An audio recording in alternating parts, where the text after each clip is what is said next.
안녕하세요. 여러분들과 함께 천일문 기본을 공부하고 있는 이기훈 쌤입니다. 이번 시간에는 드디어 챕터 3 목적어의 이해를 진도를 나가기에 앞서서 전반적인 문법 설명을 간단하게 해보려고 하는데요.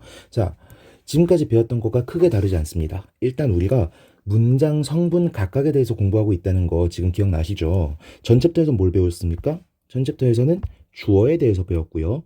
이번 챕터에서는 이제 뭐 배우는 거예요? 목적어에 대해서 배우고 있는 거잖아요. 그쵸? 이런 애들 전부 다 우리가 뭐라고 부른다고? 문장 성분이라고 부른다고. 그렇다면 우리는 이 교재의 취지에 맞게 뭐를 잘 알아야 된다? 문장 성분이라고 하는 걸 잘 알아야 되더라라는 겁니다.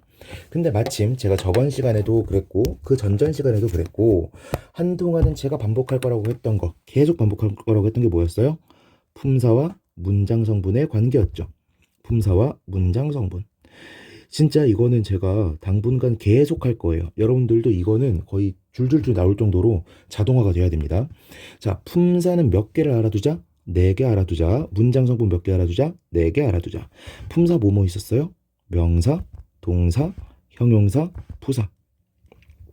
문장 성분 뭐뭐 있었어요? 주어, 동사, 목적어, 보어. 이렇게 있었다.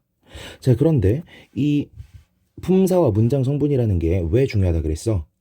특정 품사는 특정 문장 성분 자리에만 들어갈 수 있다라고 했고, 그렇기 때문에 우리가 품사와 문장 성분을 같이 공부하는 거다라고 말씀드렸죠. 자, 그러면 명사는 어느 자리에 들어갈 수 있다 그랬죠?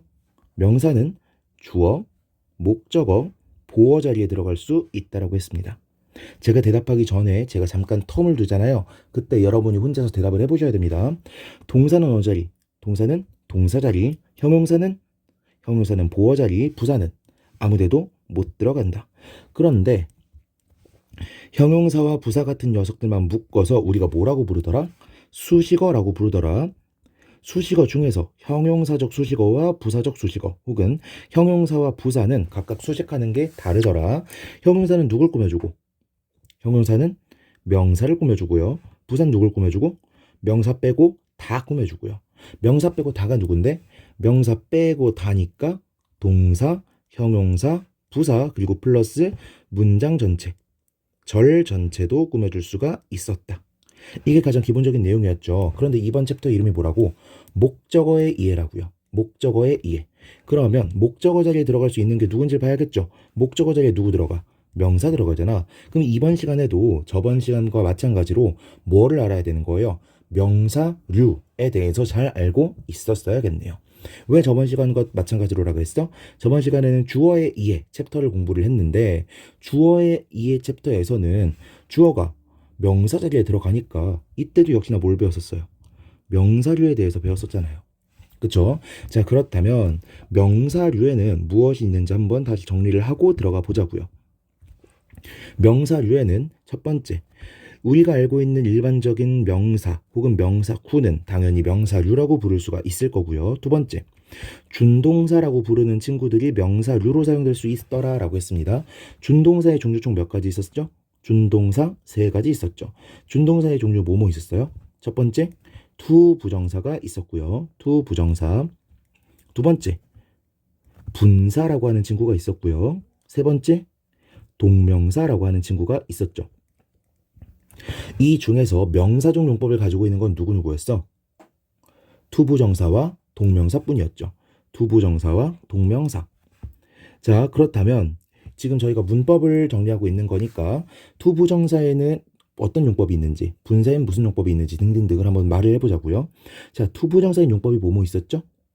우리가 알고 있는 품사 다 말해보면 돼. 명사적 용법, 형용사적 용법, 부사적 용법. 자, 제가 이거 어떻게 기억하라고 했었죠? 자, 우리가 기억해야 되는 주요 품사는 4가지가 있었다. 명동, 형부. 그런데 준동사라고 하는 건 뭐였다? 동사가 다른 품사로 사용될 수 있도록 만드는 게 준동사였다. 그런데 동사가 동사적 용법으로 쓰인다는 건 준동사를 쓸 이유가 없어지는 거잖아요. 그러니까 동사를 제외한 나머지 품사로 바뀐다고 이해를 해야겠죠. 오케이. 그럼 분사는 어느 품사로 쓰일 수 있었다? 형용사적 용법으로 쓰일 수 있었다. 그런데 나중에 분사구문이란 걸 배우면 분사구문은 부사절이기 때문에 부사적으로도 사용될 수 있다 라고 설명할 수 있더라. 동명사는 명사적 용법밖에 없다. 그래서 우리가 지금 알고 싶은 게 뭐예요? 명사적 용법으로 쓰이는 녀석들이니까 우리가 지금 포커스를 맞추고 공부해야 되는 건 투부정사와 동명사가 되겠다라는 거예요. 마지막 하나 더. 자, 명사류에는 명사구와 준동사 말고도 하나가 더 있었으니 바로 명사절이었죠. 명사절이 뭐예요? 자, 절이라고 하는 건 뭐라 그랬지? 일종의 문장이라 그랬어요. 주어와 동사가 들어있는 것들을 가리켜서 우리는 명사절, 절이라고 부른다. 그런데 이 명사절의 종류를 크게 두 가지로 나눠볼 수가 있었다. 어떤 거? 접속사가 이끄는 명사절과 의문사가 이끄는 명사절이 있었다. 자, 접속사는 누구누구가 있었어요? 접속사도 두 가지 종류가 있었죠. 첫 번째, 뭐뭐하는 것이라고 해석되는 접속사. 두 번째, 뭐뭐인지 아닌지, 뭐뭐지로 끝나게 해석되는 접속사. 자, 접속사 중에서 뭐뭐 것이라고 해석되는 접속사는 누구였어요? that이었고요. 뭐뭐인지 아닌지라고 해석되는 접속사는 whether과 if였었죠. whether과 if. 자, 의문사 같은 경우에는 우리가 잘 알고 있는 WH 단어였고요. 얘도 whether, if와 마찬가지로 뭐뭐인지 라고 해석이 되더라 라고 했었습니다. 그렇다면 지금 명사류의 종류로 명사구, 준동사, 명사절 이렇게 세 가지를 말씀을 드렸죠. 그럼 이 친구들은 전부 다 명사류, 명사처럼 사용되는 녀석들이니까 얘네를 어떤 자리에도 넣을 수 있다고 기억하시면 되겠어요? 명사류니까 목적어 자리에 들어갈 수 있겠구나라는 걸 알 수가 있겠죠. 됐죠? 자, 그렇다면 우리가 이번 챕터에서 더 딥하게 들어갈 내용이 뭔지를 목차를 통해서 한번 보자고요. 첫 번째, 투부정사, 동명사, 목적어 이렇게 나와 있죠. 자, 이 챕터들 별표 하나 쳐놓을게요. 별표. 이 챕터들은요, 중학교에서는 아주 빈출, 고등학교에서는 고1 정도까지 빈출, 고2, 고3 넘어가면 점차 잘 나오진 않는 문제더라. 오케이. 그런데 이게 왜 중요하냐? 우리가 투부정사도 명사적 용법이라고 하고 동명사도 명사적 용법이라고 했잖아요. 그런데 둘이 똑같이 명사로 사용되는 거니까 굳이 구분 안 하고 투부정사의 명사적 용법을 없애버리고 동명사만 명사적 용법으로 써도 되는데 투부정사에도 명사적 용법을 남겨놓고 동명사에도 명사적 용법을 남겨놓은 이유가 뭘까요? 둘의 의미가 완전히 같지 않으니까 그렇겠죠. 자, 기본 배경부터 설명을 드리면 투부정사는 다소 미래지향적인 걸 말할 때 사용을 하고요. 동명사는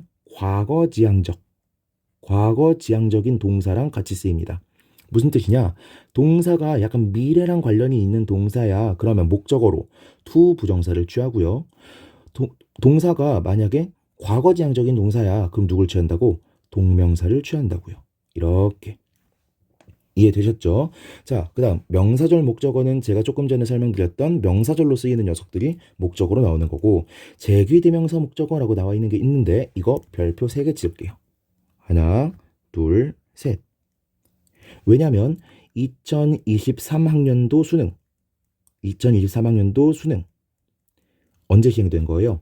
학년도는 수능 본해 다음 해거든요. 2022년 11월에 치렀던 2023학년도 수능에서 얘가 문법 문제로 나왔고요. 정말 놀랍게도 오답률 상위 5위 안에 드는 굉장히 어려운 문제로 출제가 되었습니다. 실제로 강사들은요. 학생들이 이렇게 많이 틀렸다는 것에 굉장히 놀랐어요. 왜냐하면 정말 기초적인 문법이거든요. 근데 제기대명사라고 하는 개념을 시험에서 잘 안 냈다 보니까 사람들이 잘 공부를 안 했어. 공부를 안 했다 보니까 우수수수수수 오답자가 나와버린 거죠. 오케이. 자, 그 다음 전치사의 목적어라고 되어 있는데 우리 지금까지 전치사라고 하는 녀석들 배웠었죠. 전치사 누구였어요? in, for, to, on 이렇게 생긴 녀석들이었죠. 제가 그래서 전치사는 항상 누구랑 같이 온다 그랬죠? 전치사는 항상 명사랑 같이 온다라 그랬고 그래서 전치사 구를 선생님들이 뭐라고도 말한다? 전명구다라고도 말한다 그랬었죠. 오케이. 자, 그런데 지금 전치사의 목적어란 말을 썼잖아요. 자, 전치사 다음에 나오는 이 명사가 그렇다면 무슨 격으로 쓰이고 있다라는 걸 알 수 있는 거야. 목적격으로 쓰이고 있으니까 전치사의 목적어라는 말을 썼겠죠. 오케이? 그러면 이렇게 설명하는 게 둘 다 말이 맞는 겁니다. 전치사 다음에는 뒤에 명사가 나온다고 해도 맞는 말, 전치사 다음에는 목적어가 나온다고 해도 맞는 말인 거예요. 왜? 목적어 자리는 누구밖에 못 와? 명사밖에 못 와. 근데 이 명사 자리에 주격도 못 오고 아무것도 못 와. 누구 말고는? 목적격 말고는. 그러니까 전치사 플러스 명사라고 해도 맞는 말이고 전치사 플러스 목적어라고 해도 맞는 말이라고요. 오케이. 그리고 마지막 유닛 20까지 가면은 가목적어 이시라고 하는 걸 배우죠. 우리가 지난 시간에 배웠던 뭐랑 비슷해? 가주어 이시랑 비슷하죠. 가주어 이시랑. 그런데 가목적어 같은 경우엔 조금 더 별표를 진하게 쳐야 됩니다. 별표를 4개로 쳐볼까요? 자, 가목적어라고 하는 친구는요. 기본적으로 오형식 혹은 긴 부사구가 나오는 문장에서만 쓰일 수가 있거든요. 그런데 오형식이라고 하는 구조 자체가 여러분이 가장 어려워하는 구조이기 때문에 가목적어를 괜히 어려워하는 경향이 있어요. 그래서 별표를 친 거고 사실 배워보면 그렇게 어려운 개념 아닙니다. 아시겠죠? 자, 이렇게 해서 챕터 3 목적어에 의해서 뭘 배울지 그리고 어떤 것을 알아야 될지에 대해서 간단하게 훑어보았습니다. 자세한 문법적인 사항은 각각의 유닛을 공부할 때 더 설명을 드리도록 할 테니까 여러분들은 단어만 먼저 한번 쭉 읽어보시고 단어만 외우신 상태에서 저랑 같이 유닛 15를 공부를 시작하시면 되겠습니다. 아시겠죠? 자, 이번 강의 들으시느라 고생 많으셨습니다. 수고하셨습니다.